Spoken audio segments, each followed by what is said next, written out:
You're sitting in your room at 11 p.m. scrolling through your phone. One friend just posted screenshots of huge profits from investing. Another is talking about buying the dip.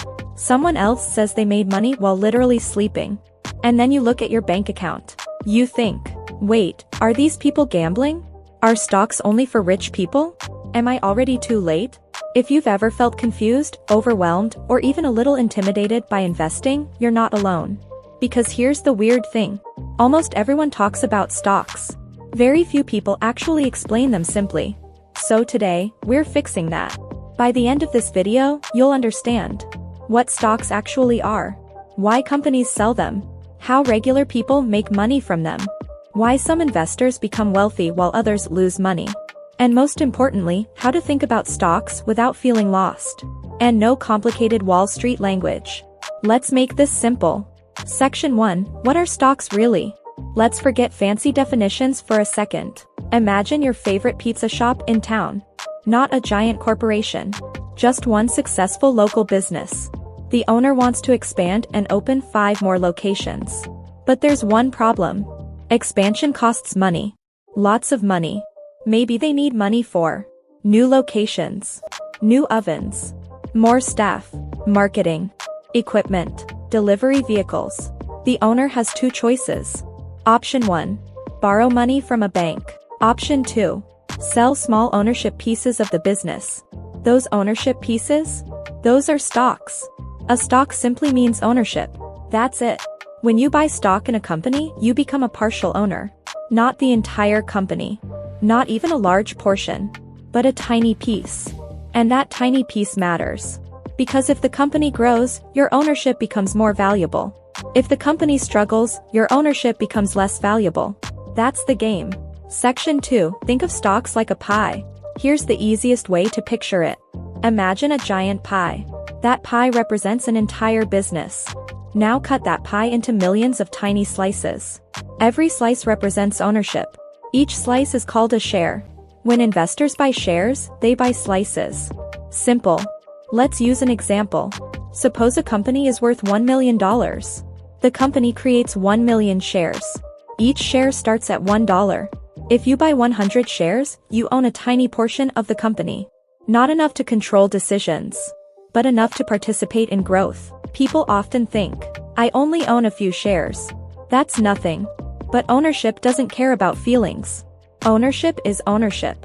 Even billion-dollar companies are simply businesses divided into tiny pieces. Section 3. Why companies sell stocks? Now you might ask, if companies are successful, why give ownership away? Great question. Because growth is expensive. Really expensive. Imagine Sarah. Sarah creates a healthy snack company from her kitchen. People love the product. Demand explodes. Stores want inventory. Customers want faster shipping. Everything sounds amazing. Except Sarah has a problem. She needs money. Lots of it. She calculates. New equipment equals expensive. Warehouse space equals expensive. Hiring workers equals expensive. Marketing equals expensive. Instead of taking massive loans, Sarah decides to sell ownership. She creates shares. Investors buy them. Now Sarah gets money immediately. Investors get ownership. Both sides benefit. This is one reason stock markets exist.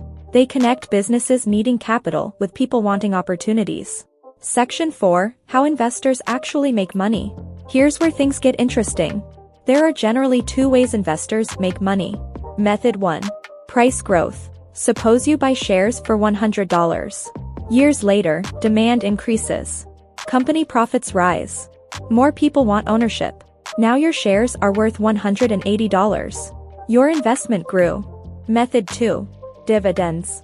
Some companies share profits directly. Think of dividends like receiving a reward for ownership. Own shares. Company earns profits. Part of profits gets distributed. Not every company does this. But many mature businesses do. This creates something powerful. Your money starts producing money. That's one reason investing attracts so many people. Money working without hourly labor feels different. Section 5. The part nobody likes talking about: risk. Here's where social media gets weird. People love showing profits. They rarely show losses. Stocks go down too. Sometimes fast. Sometimes painfully. Imagine investing $5,000. Market drops 20%. Your account suddenly shows $4,000. Emotion kicks in. Fear starts talking. This is where many beginners panic. The reality? Volatility is normal. Markets move. Businesses struggle. Economies change. Prices swing. Understanding this early prevents emotional mistakes later. Because successful investing isn't only math, it's psychology. Section 6. So where do people actually buy stocks? Now that you know stocks represent ownership, another question naturally appears. Where exactly do people buy these ownership pieces? You can't walk into a grocery store and ask for 2 shares of your favorite company. This is where stock exchanges come in. Think of a stock exchange like a giant marketplace. Except instead of fruits, clothes, or electronics, people trade ownership. Buyers meet sellers. Prices move constantly. Trades happen every second. 2 of the biggest exchanges are the New York Stock Exchange and NASDAQ. These marketplaces connect millions of investors around the world. Years ago, traders physically stood on exchange floors yelling prices. Today, most trading happens digitally. You can literally invest from your couch, or during lunch break, or while waiting for coffee. Technology changed investing forever. But easier access created another problem. People confuse easy access with easy money. Those are not the same thing. Section 7. Why stock prices keep moving. One thing confuses beginners more than anything. Why do stock prices constantly change?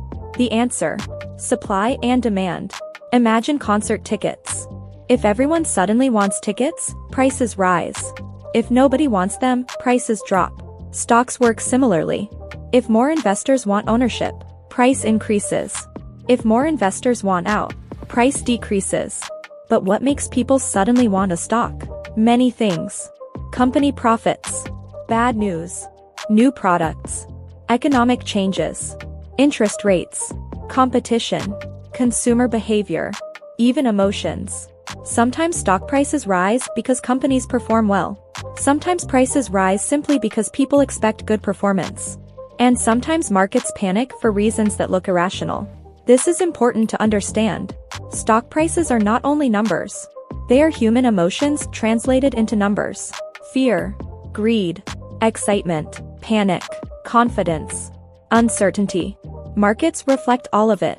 Section 8. The 2 main types of stocks. Here's where many beginners get overwhelmed. They hear terms like common shares, preferred shares, voting rights, dividend priority. Let's simplify it. Think of airline tickets. Economy class, business class. Both get you on the plane. Different benefits. Stocks are similar. Common stocks. This is what most people buy.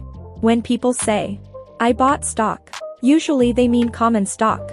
Benefits. Potential for larger growth. Voting rights.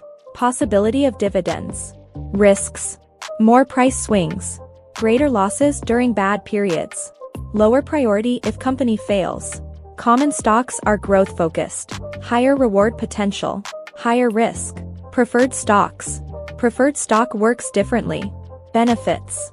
Usually fixed dividend payments. More predictable income. Higher payment priority. Risks. Less growth potential. Usually no voting power. Less exciting upside. Think of preferred shares as the calmer cousin. Less drama. More stability. Many long-term investors choose based on goals. Growth investors may prefer common stock. Income-focused investors may like preferred shares. Neither is automatically better. Different tools. Different purposes. Section 9. Why people invest in stocks at all. Let's ask the bigger question. Why invest? Why not just save money? Saving matters. Absolutely. Emergency funds matter. Cash reserves matter. But inflation changes the conversation. Imagine leaving $1,000 sitting for years. Prices rise. Food costs rise. Rent rises. Cars cost more. Healthcare becomes expensive. Your money stays the same. Its buying power doesn't. This is why investing exists. People want money to grow faster than inflation. Historically, stocks have produced stronger long-term growth than traditional savings accounts. That growth comes with risk. But avoiding all risk creates another risk: falling behind financially. Wealth building is often a balancing act. Safety, growth, patience, discipline. Section 10, Long-term investors versus traders. Social media makes this confusing. People posting charts, fast profits, crazy gains, screenshots everywhere. But there are generally two approaches. Investors. Investors think years ahead, sometimes decades. They buy businesses they believe will grow. They hold through ups and downs. They focus on compounding. Traders. Traders focus shorter term. Days, weeks, sometimes minutes. They try capturing price movements. Trading can look exciting, fast, intense, adrenaline-filled. But excitement and profitability are different things. Many beginners accidentally become traders. Not because they planned to. Because emotions pushed them there. Long-term investing often looks boring. Boring can be powerful. Section 11, The biggest beginner mistakes. Mistake number 1. Investing money you need soon. Rent money should not become stock money. Emergency funds exist for a reason. Mistake number 2. Following hype. If everyone suddenly screams, "Buy this now," ask why. Crowds are emotional. Mistake number 3. Expecting instant wealth. Compounding takes time. Years. Sometimes decades. Mistake number 4. Checking investments every hour. Constant monitoring creates stress. Stress creates bad decisions. Mistake number 5. Putting everything into one company. Imagine putting your life savings into one business. That business struggles. Your financial future struggles too. Concentration increases risk. Section 12, The secret most people discover too late.